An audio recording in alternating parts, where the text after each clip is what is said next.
अस्सलाम वालेकुम friends, welcome back to top smarties drama serial Rang De. फरियाल जो कि दुआ से मिलने आ जाती है, हत्ता कि वो तो दुआ की दोस्त भी नहीं, मगर उसे दुआ के कानों में कुछ ना कुछ डालना तो होता है और कोई ना कोई ऐसी बात करनी होती है जिससे दूसरे को तकलीफ पहुंचे। इसीलिए तो फरियाल हर जगह पहुंच जाती है। खैर दुआ के घर जाती है और कहती है कि मैं आ रही थी और मैंने समीना आंटी और भाभी से भी कहा कि चले आए दुआ के पास चलते हैं, उसकी खैरियत मालूम करके आते हैं और आंटी के पास भी बैठ के आते हैं। मगर मुझे उन दोनों का मूड ऐसा लगा ही नहीं कि वो आपकी तरफ आना चाहते हैं। मुझे लगा कि वो आप लोगों को अवॉइड कर रही हैं। बताने का मकसद ये है कि आप लोग भी थोड़ा सा देख लें उनके सामने क्या बात करनी है क्या नहीं। खैर ऐसी बातें करके फरियाल तो वहाँ से चली जाती है और बाद में नुदरत इन्हीं बातों का जिक्र तौकीर से करती है कि मुझे लग रहा है कि समीना और आहत की फैमिली इस रिश्ते से पीछे हट रही हैं। दुआ जो कि ये सारी बातें सुन रही होती है, तौकीर को तो पहले ही मौका चाहिए कि दुआ और आहत का रिश्ता किसी न किसी तरीके से टूट जाए। इसीलिए तो कहता है कि हाँ हट रही है तो हटने दो, मेरी बेटी को कौन से रिश्तों की कमी है।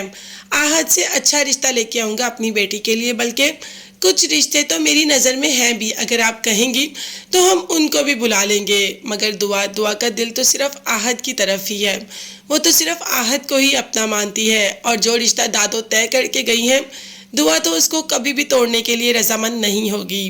खैर आहत को मिलने के लिए बुला लेती है और कह देती है कि मैं दादो को खो चुकी हूँ, दादो के बाद मैं तुम्हें खोना नहीं चाहती।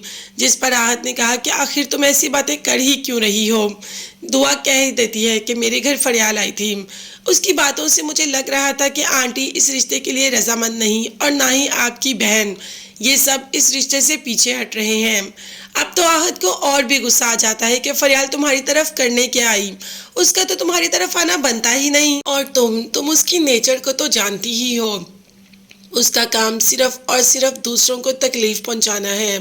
यहाँ पर भी तुमसे मिलने वो सिर्फ और सिर्फ तुम्हें तकलीफ पहुंचाने आई। और रही हमारी शादी की बात, तो अब तो मैं कह रहा हूँ कि शादी उसी डेट को होगी जिस डेट को हमारी तय पाई थी। खैर उसके बाद बात करें अगर फरियाल की, तो फरियाल जो कि आजर के ऑफिस में जॉब कर रही है, आजर देख लेता है दुआ को और फरियाल को, इसीलिए फरियाल से पूछ लेता है कि दुआ को तुम कैसे जानती हो।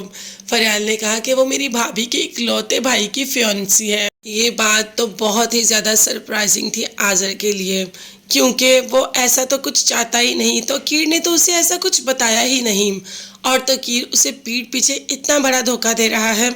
आजर ये बात कैसे बर्दाश्त कर सकता है। अब तो कीर की खैर नहीं, आजर तो कीर को बिल्कुल भी नहीं छोड़ेगा। देखते हैं आगे जाकर कौन कौन सा हंगामा देखने को मिलेगा, मगर तब तक के लिए चैनल को लाजमी सब्सक्राइब कर लीजिएगा, बेल आइकन भी प्रेस करें ताकि हर वीडियो आप तक आसानी पहुंच सके। अपना बहुत ज़्यादा ख्याल रखिएगा। नेक्स्ट वीडियोस तक के लिए अल्लाह हाफिज़, bye bye and take care.